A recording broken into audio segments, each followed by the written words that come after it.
کو مستقل بنیادوں پہ باقی رکھیں،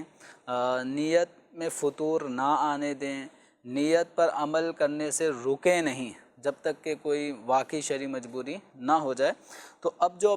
صدقہ باکس میں رقم ڈالی تھی، اس صدقہ باکس میں سے آپ کو 500 1000 روپے لینے کی ضرورت پڑ رہی ہے، تو آپ نے نکال لی وہ رقم۔ نکالنے کے بعد بہتر یہ ہے کہ جب اتنی مقدار ہمارا مال راہ خدا میں پیش کرنے کے لیے ہم نے الگ کر دیا تھا، تو اس نیت پہ عمل کی نیت کو باقی رکھیں۔ اب حسب ضرورت اگر ہم نے 500 1000 روپے لے لیے یا ممکن ہے مکمل ہی رقم لینے کی ضرورت پڑ جاتی ہے تو خرچ کر لی، تو اب دوبارہ اتنی ہی رقم اللہ توفیق دے تو اور زیادہ صدقہ باکس کے اندر ڈال دیں، تاکہ ہمارا راہ خدا میں دینے کا یہ عمل باقی رہے۔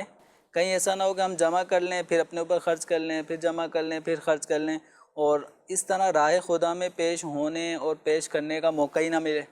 تو اپنی نیت پر بھی آدمی قائم دائم رہے۔ یہ بہت اچھی بات ہے کہ نیت پر وہ برقرار رہیں۔ اور یہاں پہ میں ایک اور سوال کروں گا کہ آپ نے یہ تو کہہ دیا کہ اپنے پاس ہے، اپنی ڈالی ہوئی رقم ہے، آپ خرچ کر سکتے ہیں، لیکن اب گھر میں جب رکھا جاتا ہے باکس تو اب اس میں والد بھی ڈال لیں، والدہ بھی ڈال لیں، کوئی بچے عام طور پر جوائنٹ فیملی ہے تو کچھ اور بھی ڈال لیں، گھر میں کوئی مہمان بھی آئے ہیں وہ بھی کچھ ڈال کے چلے گئے کہ یہ صدقے کی رقم ہے۔ تو اگر ایسا ہے تو پھر تو یہ مسئلہ چینج نہیں ہو جائے گا؟ اب اگر ایسا ہے کہ مثال کے طور میں ہم نے صدقہ باکس ہے وہ ہم نے ایسی جگہ پہ رکھا ہے کہ جہاں مہمان بھی آتے ہیں، اور اس میں عام طور پہ صدقہ باکس کے اندر احادیث بھی لکھی ہوتی ہیں ترغیب کے حوالے سے۔ اب ہو سکتا ہے کہ صدقہ باکس میں لکھی ہوئی احادیث پڑھ کر کسی کا ذہن بہلے راہ خدا میں خرچ کرنے کا، اور آپ سے پوچھے بھی کہ بھئی یہ آپ نے کیوں رکھا ہے، کیوں سجایا ہے اسے یہاں پہ، تو آپ ایک مقصد بتائیں گے کہ ہم راہ خدا میں خرچ کرنے کے لیے باکس رکھتے ہیں۔ اب اس صدقہ باکس میں ڈالنے کا اس کا بھی ذہن بن گیا، اس نے بھی 100 50 حسب توفیق کچھ اس میں ڈالا۔ اس طرح بہنیں آتی ہیں تو کبھی وہ ڈال رہی ہیں، کبھی بھائی ڈال رہے ہیں۔ اب اگر وہ باکس اس نوعیت کا ہے جو سب کے مل کے آ رہی رقم، مختلف لوگوں کی رقم بھی جمع ہو جاتی ہے، تو اب اس کے اندر کس کی کتنی رقم جمع ہوئی، آپ نے کتنی ڈالی، تو یہ ایک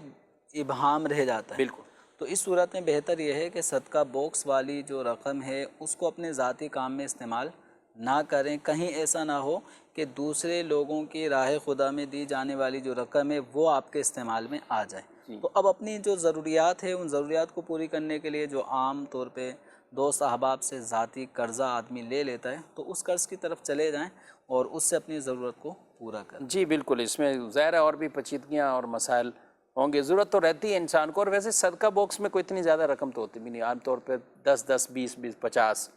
اور یوں ہمارے گھر میں تو بچے جو ہے نا جب دیکھتے ہیں کہتے ہیں کچھ جمع ہو گئے ہیں، تو وہ اب ایک وہ کہتے ہیں میں نے اپنے مدرسے میں لے کے جانی ہے، وہ کہتے ہیں میں نے لے کے جانی، تو پھر ہم نے یوں طریقہ کار اپنایا ہوا کہ بھی آپ وہاں سے نکالیے پیسے، جو بھی پیسے ہیں، تو جتنے پیسے وہ نکلیں گے اتنے پیسے مزید ایڈ کیے جائیں گے اس میں،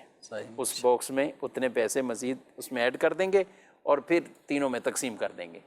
کہ آپ جامعۃ المدینہ میں لے کے جانا ہے تو آپ وہاں جائیں، مدرسۃ المدینہ میں جس نے بیٹی نے جانا ہے چھوٹی نے تو وہ وہاں پہ، تو چھوٹے بیٹے نے مدرسۃ المدینہ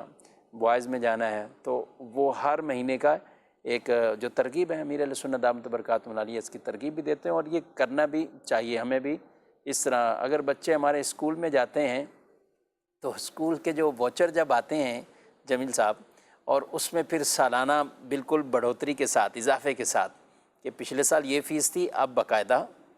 وہ آپ کی فیس کچھ بڑھ گئی ہے، جو بھی 10% بڑھے، یہ کچھ بڑھنے والا ہے سلسلہ، ہر سال فیس بڑھتی ہے، ہم خوشی خوشی دے رہے ہوتے ہیں۔ اچھا وین والے ہیں، رکشے والے ہیں، دیگر ہیں، وہ بھی اپنے کچھ نہ کچھ پیسے بڑھاتے ہیں تو ہم وہاں پہ بھی دے رہے ہوتے ہیں۔ اچھا بجلی کے بلز ہیں وہ تو لوگ کہتے ہیں مت ہی پوچھیے بھائی کہ وہ کتنے بڑھ رہے ہیں یا اس میں کتنے ٹیکسیز ہیں، وہ بھی بھر ہی رہے ہیں، سب دے ہی رہے ہیں۔ تو جب یہ ساری چیزوں کے ہم بلز بھی ادا کر رہے ہیں اور اخراجات بھی ادا کر رہے ہیں، اور مہنگائی کے ساتھ ساتھ یہ اخراجات بڑھتے ہی جا رہے ہیں، اور ہم کر ہی رہے ہیں، تقریباً کر ہی رہے ہیں، مشکل میں کریں یا آسانی میں کریں، لیکن اس کے ساتھ ساتھ یہ بھی تو دیکھیے کہ جو دعوت اسلامی کے یہ مدنی کام ہے، دینی کام ہے، اور بالخصوص مدارس چل رہے ہیں، مساجد کے بھی اہتمام ہیں، یہ جتنے بھی یہ دینی کام ہیں، آپ کے اپنے محلے کی مسجد بھی ہے تو ظاہر ہے وہاں کے اخراجات بھی بڑھ رہے ہیں. تو ایک اپنا یہ ذہن بنا لیں کہ مجھے اپنی اس آمدنی میں سے اتنے پیسے وہ ضرور اللہ کی راہ میں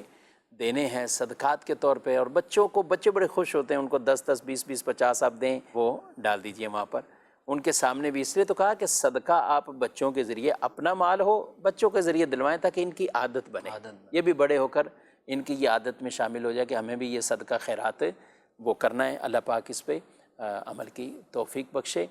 بڑھتے ہیں مزید سوالات کی طرف. مفتی صاحب سے میرا یہ سوال ہے کہ اپنے آپ کو بنا کسی کام کے یا کوئی کام نہ ہو مسافر بنانا کیا درست ہے؟ کوئی ضروری کام نہیں تھا، غیر ضروری کام میں بھی کسی نے 92 کلومیٹر سفر کیا، مسافر تو بن جائے گا. بالکل. اپنے جو شہر کی حدود ہے، اگر وہ اپنی شہر کی حدود آبادی سے نکل جاتا ہے اور جس جگہ جا رہا ہے وہ اس کی شہر کی آبادی سے 92 کلومیٹر مسافت پر دور ایک کوئی جگہ ہے،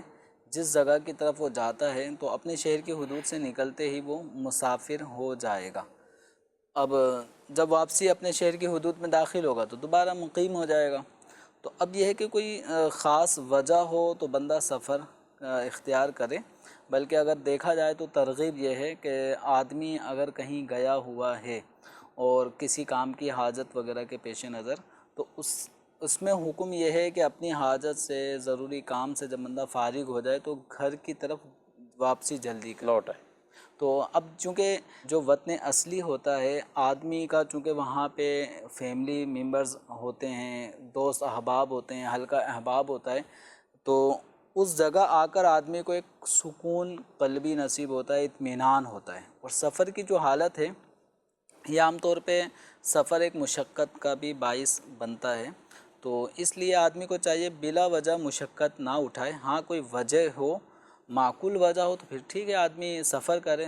اور سفر مثال کے طور پہ راہ خدا میں سفر ہے تو آپ پوری زندگی بھی اس طرح گزارنا چاہیں کہ میں اللہ تبارک و تعالی کی راہ میں سفر کرتا رہوں، کبھی اس شہر میں کبھی اس شہر میں. آپ ہر شہر میں، جیسے پاکستان کے ہی سینکڑوں شہر ہیں، تو آپ پاکستان کا دورہ یوں کر لیں. اس طرح راہ خدا میں سفر کرنے کی نیکی بھی انشاءاللہ حاصل ہوگی، اور سفر پر رہنا، میں مسافر رہوں، یہ خواہش بھی پوری ہو جائے گی. ٹھیک جی. مزید سوال. اگر مرا ہوا بچہ پیدا ہو اس کو کہاں دفن کیا جائے، قبرستان میں یا قبرستان سے باہر؟ پیدا ہی مردہ ہوا ہے، اور لوگوں میں ایسے موقع پہ تو کئی لوگ اس کو بھی، آپ قبروں کے بیچ میں نہیں اس کو دفن کریں گے، قبرستان کے باہر، بلکہ بعض اوقات تو بہت ہی زیادہ کوئی کونے سائڈ پر کہتے ہیں کہ آپ یہیں دفن کریں. جو بچہ پیدا ہی اس حال میں ہوا کہ اس نے دنیا میں آنکھ نہیں کھولی، سانس نہیں لیا زندگی، ٹھیک ہے، نہ وہ رویا، جس کو عام طور پہ کہتے ہیں کہ مردہ بچے کی پیدائش. تو وہ مردہ بچہ اب جس کنڈیشن میں ہے، یہ جس مقام پر آپ اس کو لے کے جا رہے ہیں وہاں پہ کون سے زندہ لوگ رہتے ہیں؟ بڑی بات ہے، بہت بڑی تو بات. وہاں پر بھی تو وہی افراد ہیں نا جو دنیا میں رہتے تھے، اور اب وہاں پر بالکل سناٹا ہے، خاموشی ہے، اور وہاں پر وہی افراد 4 5 جاتے ہیں، 4 آتے ہیں. یعنی وہاں بھی میتیں وہاں پہ مردے ہیں. میت کے تدفین کر کے آ جاتے، تو وہاں پر بھی وہی فرد ہے جو مردہ ہے، جس کی روح اس کے جسم سے نکال دی گئی ہے. تو اب اس مسلمان شخص کے ہاں جو مردہ بچے کی پیدائش ہوئی ہے، اس بچے کا بھی اپنے والد کے لیے کل بروز قیامت ایک ذخیرہ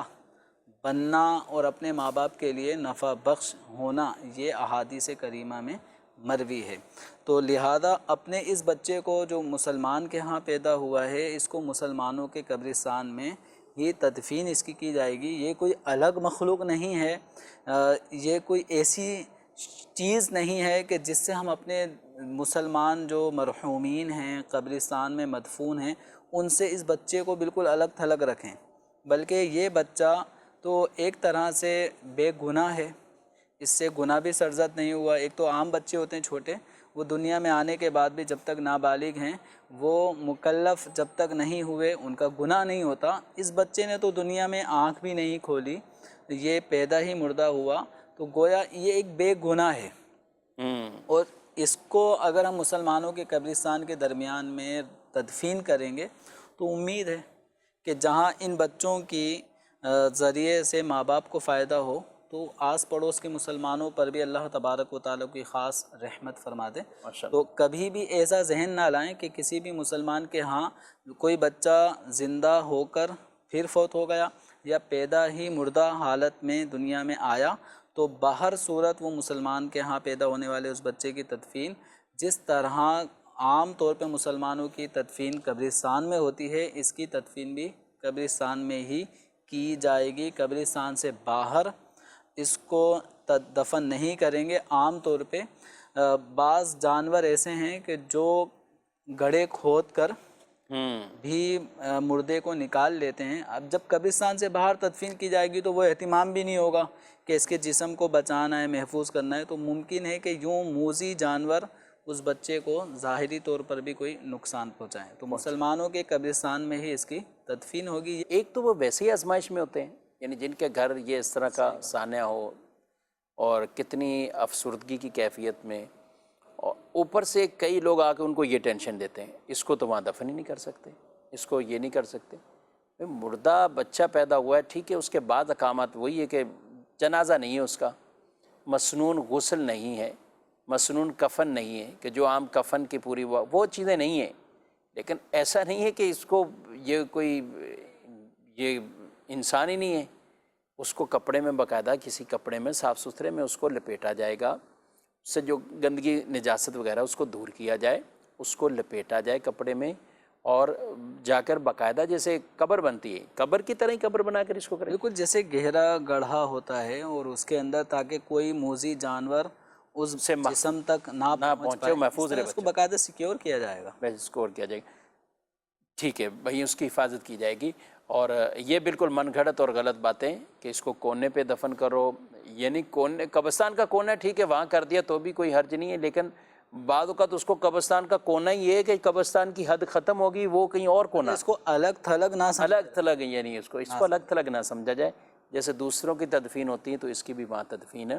کی جائے گی۔ ایک بڑا عجیب سوال تھا، اور پہلے ایک دفعہ ہوا، ایک بچہ زندہ تھا، فوت ہو گیا، اب کسی نے مشہور کر دیا کہ چونکہ ابھی اذان ہی نہیں پڑھی گئی تو بچے کے کان میں اذان نہیں ہے تو اس کا جنازہ ہی نہیں، اللہ اکبر، اور لوگوں نے باقاعدہ دفن کر دیا بغیر جنازے، یعنی باقاعدہ تدفین۔ بعض اوقات یعنی اس کو جہالت کا نام دیں، کم علمی تو اس کو کہنا میرا خیال مناسب نہیں ہے، اس کو جہالت ہی کہا جائے، بہت بڑی جہالت، 100% جہالت، کہ اتنی بڑی کہ غلطی کر دی کہ اذان نہیں پڑے گی اس کو دفن کر دو، کیسے دفن کرے گا؟ یہ فرض کفایہ جس طرح بڑے آدمیوں کا نماز جنازہ تھا تو یہ بھی ویسے ہی تھا،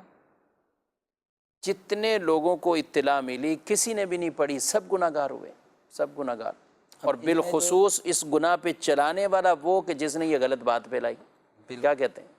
بالکل یہ آدمی جس نے جنازے سے روکا، تو اس آدمی کی وجہ سے ہی جو کم علم لوگ ہیں، علم دین سے دور رہنے والے، انہوں نے عمل بھی نہیں کیا ہوگا۔ اب ہو سکتا ہے ایسے میں کوئی آیا نہیں بھائی جنازہ ہوگا، اس کو خاموش کرا دیا گیا ہوگا، نہیں بھائی ایسے میں جنازہ نہیں ہوتا جب تک اذان نہ ہو۔ تو دیکھیں جب کسی مسلمان کے ہاں کسی بچے کی یا بچی کی ولادت ہو تو اس کے کان میں اذان دی جائے، اقامت کہی جائے، لیکن یہ اذان اور اقامت کا جو حکم ہے یہ سنت مستحبہ ہے، تو یہ لازم فرض واجب نہیں ہے کہ ایسا نہ ہونے سے بندہ گناہ گار ہوا۔ یہ مستحب عمل ہے کہ اذان کہی جائے، تو اگر یہ مستحب عمل کسی وجہ سے رہ گیا تو اس کا یہ مطلب نہیں ہے کہ ہم جنازہ بالکل بھی اس کا نہ پڑھیں۔ بالفرض کسی بچے کے پیدائش کے وقت اس کے کان میں اذان نہیں دی گئی، بڑا ہو گیا، اب اس کا انتقال ہوا، اب کیا کریں گے؟ اب کیا کریں؟ اور یہ شاید یہ جنہوں نے غلطی کہیں اگر کسی ایک علاقے میں بھی ہو غلطی پھیلائی یا یہ غلط بات کی، تو یہ شاید ان کے ذہن میں یا اس آدمی کے ذہن میں یہ ہو کہ جب تک اذان نہیں دی تو یہ یہ مسلمان پھر یعنی معاذ اللہ اگر یہ تصور ہے بھائی مسلمان کے گھر پیدا ہو رہا ہے، وہ مسلمان بچہ ہے، مسلمان بچہ ہے وہ، یہ اذان اس کو مسلمان بنانے کے لیے نہیں دی جاتی. یہ اذان کا عمل یہ رسول اللہ صلی اللہ علیہ وسلم کی حدیث سے ثابت، اور اس کی وجہ سے اس کو برکات مل جائیں گی اور خاص قسم کے امراض سے چھٹکارا مل جائے گا. یہ اس کی برکات ہیں، اللہ کے مبارک نام ہیں تو برکتیں ہی برکتیں اس کی، اور رسول اللہ صلی اللہ علیہ وسلم کی پیاری سنت ہے. لیکن اس کا یہ مطلب ہرگز نہیں کہ ہم اس بچے کے بارے میں یہ کہیں کہ جب تک اذان نہیں ہے تو یہ معاذ اللہ مسلمان نہیں ہے یا ایسے ہی انتقال ہو گیا. اب ہوتا یہ ہے کہ عام طور پہ جو مردہ بچے ہوتے ہیں تو لوگ اس کے لیے زیادہ تشہیر، لوگوں کو بلانا، یہ وہ، بلکہ تدفین کی طرف چلے جاتے ہیں. تو اس معاملے میں بھی ایسا ہی ہوا کہ بھئی اتنے لوگوں کو بلانے کے بجائے رات کا ٹائم تھا تو وہ کہہ رہے کہ ہم نے یہ کام کر دیا. خیر اب ہم نے اس کو اسی رات یعنی اگلے دن یہ بات پتہ چل گئی تھی کہ ایسا ہوا ہے اور یوں کیا، توبہ کریں. لیکن چونکہ ابھی وقت باقی تھا تو ان سے کہا کہ قبر پر جا کے جنازہ پڑھ لیں. کیا کہتے ہیں آپ؟ کسی سے ایسی غلطی ہو جائے، بغیر جنازہ پڑھے کسی کو دفن کر دیا، یا کبھی ایسی بھی غلطی ہو سکتی ہے کہ جنازہ پڑھا لیکن جنازہ کسی وجہ سے نہ ہوا. بھئی عام نمازوں میں بھی تو کبھی کوئی امام کہہ دیتے کہ بھئی یہ نماز ہماری غلطی ہو گئی تھی، دوبارہ پڑھنی ہے. تو اب جنازے میں بھی تو ایسا بعض کا واقعہ ہو سکتا ہے. تو اب تدفین کر دی تو قبر پر جنازہ کب پڑھ سکتے ہیں؟ اگر کسی مسلمان کی تدفین اس حالت میں ہو گئی کہ نماز جنازہ اس پہ نہیں پڑھی گئی تھی،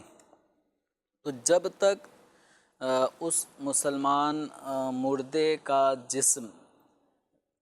پھلا پھوٹا نہ ہو، گلا سڑا نہ ہو، اس وقت تک نماز جنازہ کی ادائیگی کرنے سے نماز جنازہ ادا ہو جاتی ہے. تو اب جیسے اگر بچہ ہے،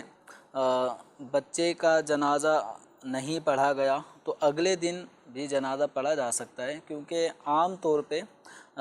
گرمی یا سردی کے موسم کے اعتبار سے جسم کے گلنے سڑنے کے عمل میں تاخیر ممکن ہے. سردیوں میں عام طور پہ زمین بھی ٹھنڈی ہوتی ہے اور ٹھنڈک کی وجہ سے جسم کچھ دیر تک سلامت رہتا ہے، اور گرمی کی شدت کی وجہ سے جسم کے پھلنے پھوٹنے اور گلنے سڑنے کا عمل یہ جلدی ہو جاتا ہے. لیکن 1-2 دن 3 دن یہ عام طور پہ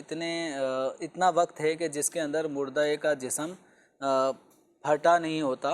جسم مطلب اس کا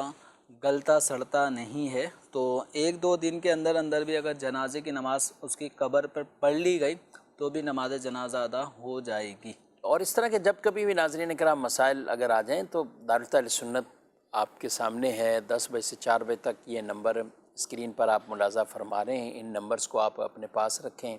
اور آپ رابطہ کریں. پھر ایسا بھی نہیں ہے کہ کسی کو مسائل پتہ ہی نہ ہو. آپ کے شہر میں، آپ کے علاقے میں بھی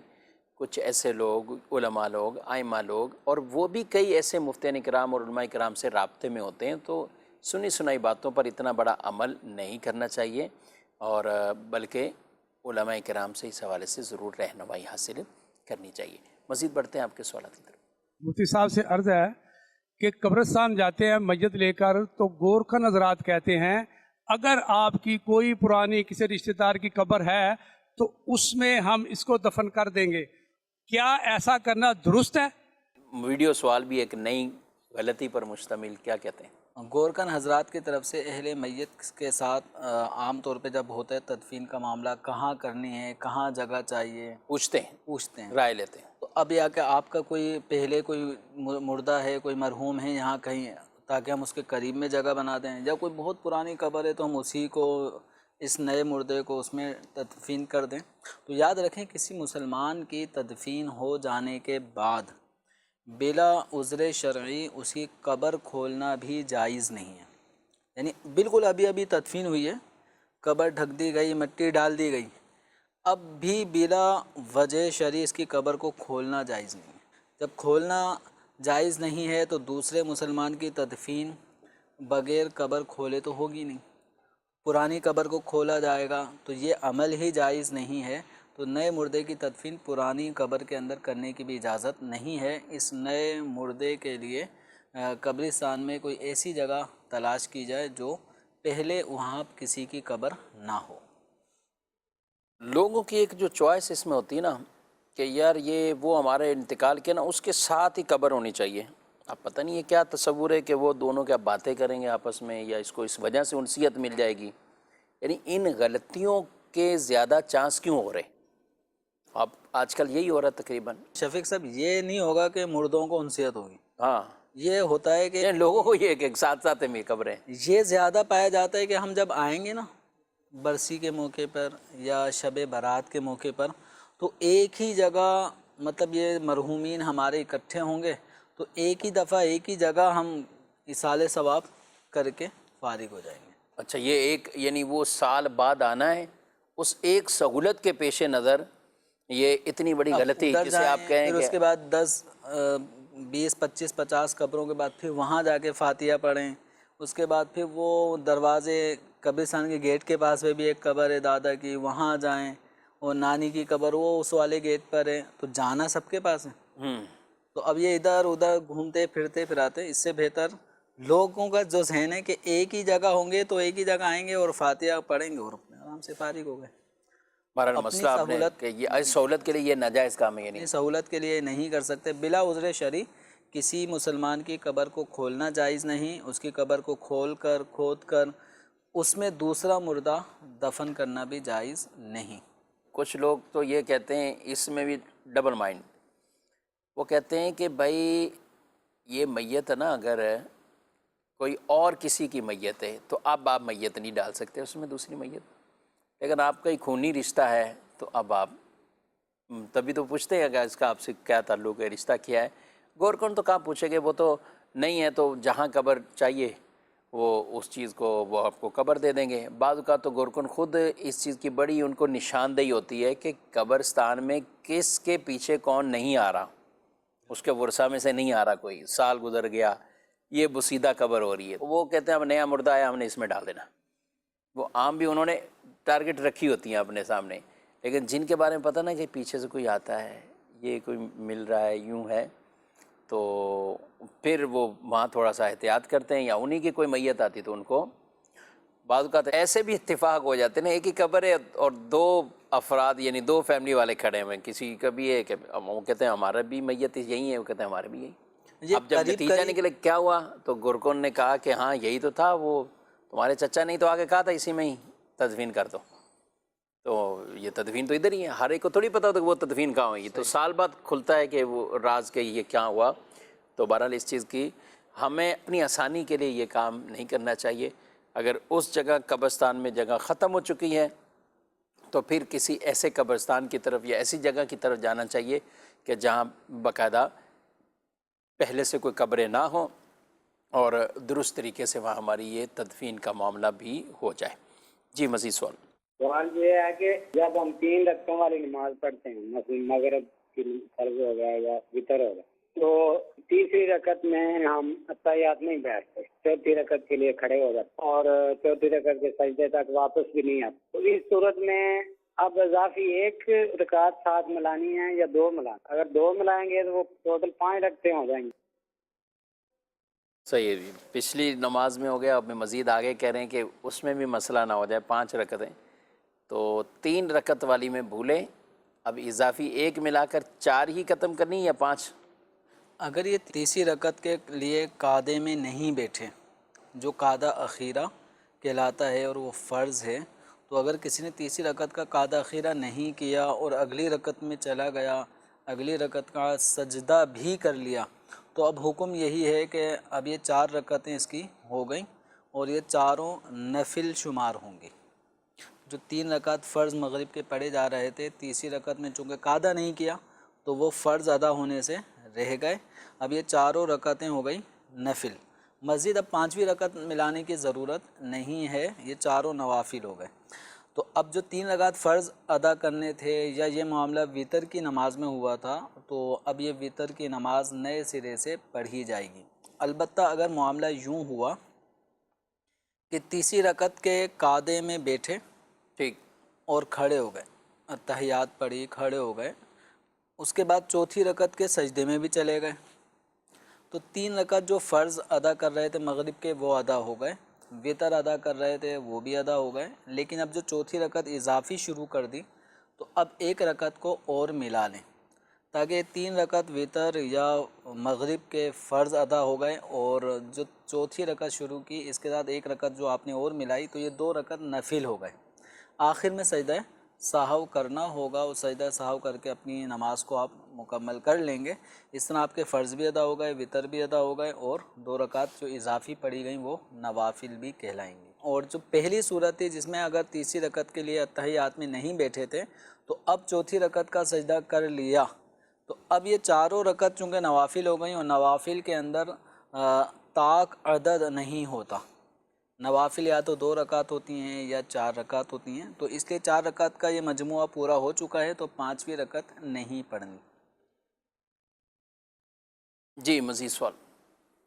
یہ مفتی صاحب کی برگاہ میں عرض ہے، مطلب ایک بندے نے اگر مثال کے طور پہ مطلب 8 لاکھ روپے کا گھر لینا ہے، اس کی مطلب جس سے لینا ہے اس سے بات ہو جاتی ہے، زبان طے ہو جاتی ہے، اس سے بیانہ بھی لے لیتے ہیں، 8 لاکھ روپے کا گھر یہ ہم نے آپ کو دے دیے، اس سے بیانہ بھی ہو گیا، سارا کچھ ہو گیا، دعا خیر بھی 5 بنوں میں دعا خیر بھی ہوگی۔ ابھی وہ بیچنے والا جو ہے نا، مطلب اس نے کسی اور کیا کہ مطلب 10 لاکھ میں وہ مکان سیل کر دی، ادھر سے بیانہ لے رہی ہے، مطلب 8 کے بجائے اس کو 10 لاکھ کسی نے دی ہے، تو اس ریٹ پہ اس نے جو ہے نا مکان سیل کر دی، تو کیا ایسا کرنا جائز ہے؟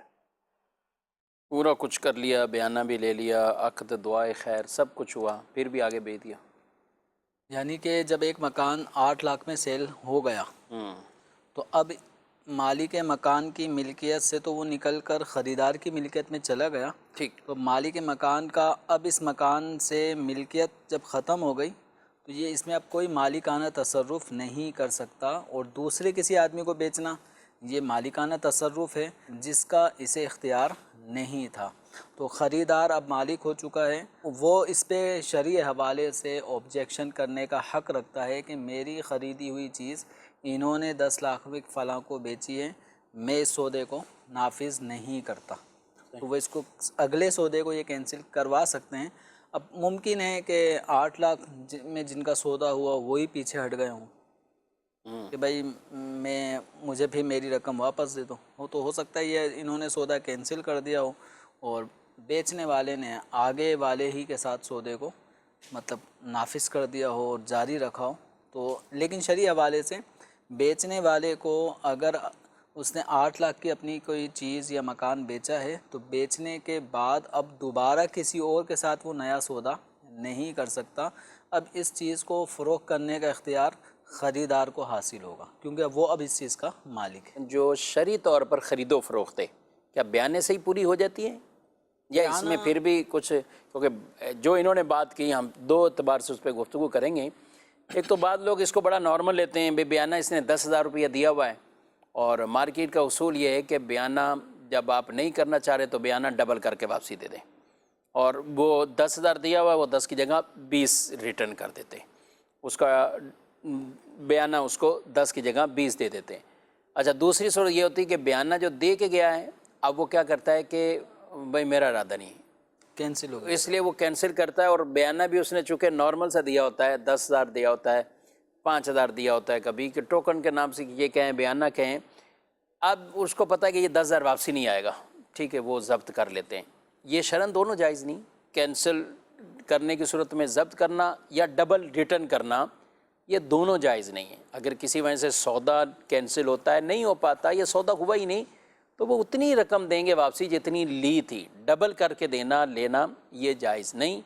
اسی طرح اگر سودا نہیں ہوا کینسل کر رہے ہیں تو وہ جو ضبط کر رہے ہیں بیانہ تو یہ بھی جائز نہیں۔ سوال یہ کہ جو صرف بیانہ دیا تو کیا بیانے سے خرید و فروخت مکمل ہو گئی یا اس کے لیے الگ سے پورا خرید و فروخت کا پروسیس ہے؟ اب دیکھیں ان کے جو بیانہ دینے کا جو انداز ہوگا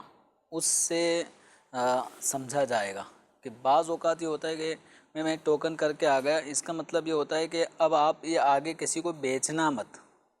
ٹھیک ہے، میں ہی آپ سے خریدوں گا، اور جو باقاعدہ خرید و فروخت ہوگی وہ بعد میں ایک الگ ہیں۔ تو بس یہ ہوتا ہے کہ 5,000 میں نے ہاتھ میں دے دیے تاکہ وہ بندہ اب آگے کسٹمر مزید تلاش نہ کرے، ٹھیک، بس میں اور اب وہ آپس میں مل کے اس سودے کو پائے تکمیل تک پہنچائیں گے۔ صحیح۔ اگر بیانہ اس طور پہ دیا جا رہا ہے جس میں سودا کمپلیٹ ہونا سمجھا ہی نہیں جاتا،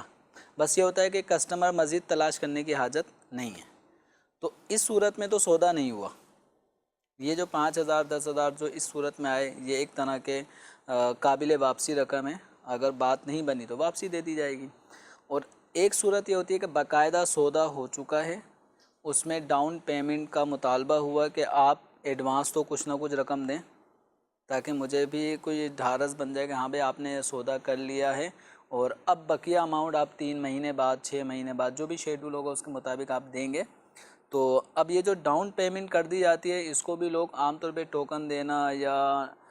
بیعانہ یہ بھی کہا جاتا ہے۔ تو اگر باقاعدہ سودا ہونے کے بعد بیعانہ دیا گیا ہے تو اب بیچنے والے کی ملکیت سے وہ چیز نکل کر خریدار کی ملکیت میں آ گئی۔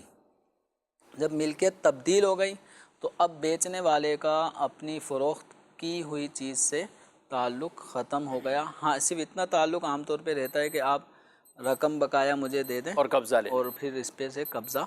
آپ حاصل کر لیں، صرف اتنی بات باقی رہ جاتی ہے۔ اب یہ اس صورت میں یہ کسی اور کو فروخت نہیں کر سکتے۔ یہ ان چیزوں کا خیال رکھنا چاہیے۔ ہمارے ہاں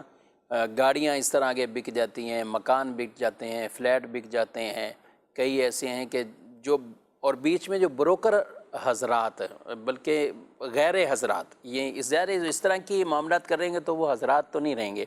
تو یہ بروکر افراد ہوتے ہیں، وہ ان کو شے دیتے ہیں، ارے آپ نے اتنے کی بیچ دی، یہ تو میں آپ کی 2 لاکھ مزید پہ بکوا دیتا، تو وہ گویا کہ ان کو ابھار دیتے ہیں۔ اس بات پر ہونا تو یہ چاہیے کہ یار آپ بھی اسی فیلڈ میں رزق حلال کمائیں اور آپ اس کو ترغیب دیں کہ بھئی آپ کا سودا ہو چکا ہے، مارکیٹ کے اعتبار سے بھی اس سے پھرنا درست نہیں ہے، شرعی طور پر بھی درست نہیں ہے۔ آپ الٹا اگر یہ کہہ رہے ہیں کہ آپ نے 8 لاکھ میں کیا تو میں آپ کی 10 لاکھ میں چیز بکوا دوں گا، اب وہ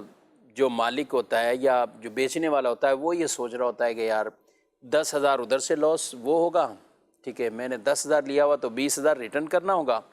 اور ادھر 2 لاکھ پروفٹ ہے، پھر 2 لاکھ کو اگر ہم تمام تر اس کی کمیشن بھی نکالیں گے تو 10,000 اس کی کمیشن چلی جائے گی، پھر بھی مجھے 1,60,70 پروفٹ اس سے زیادہ ادھر مل رہا ہے۔ اب یہ ہوا کیا، یہ اس آدمی کی وجہ سے ہوا کہ اس نے اس کو،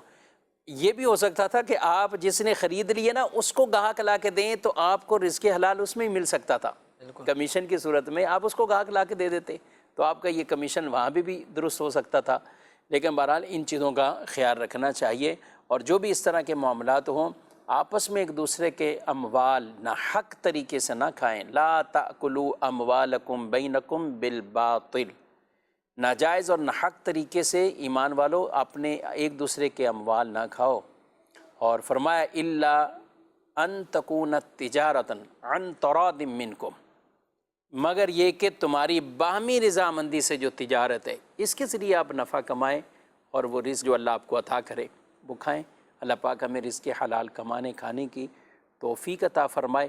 اور مسائل شرعیہ کو بھی سمجھ کر اس کے مطابق عمل پیرا ہونے کی توفیق عطا فرمائے۔ ناظرین کرام، پروگرام کا وقت بھی اپنے اختتام کو پہنچا ہے، آپ سے اجازت چاہتے ہیں، فی امان اللہ۔ ہادی و رہنما ہمارے علماء، ہو کبھی درپیش جو کوئی مسئلہ، پوچھ لے حاضر ہوں ہم ان کی بارگاہ۔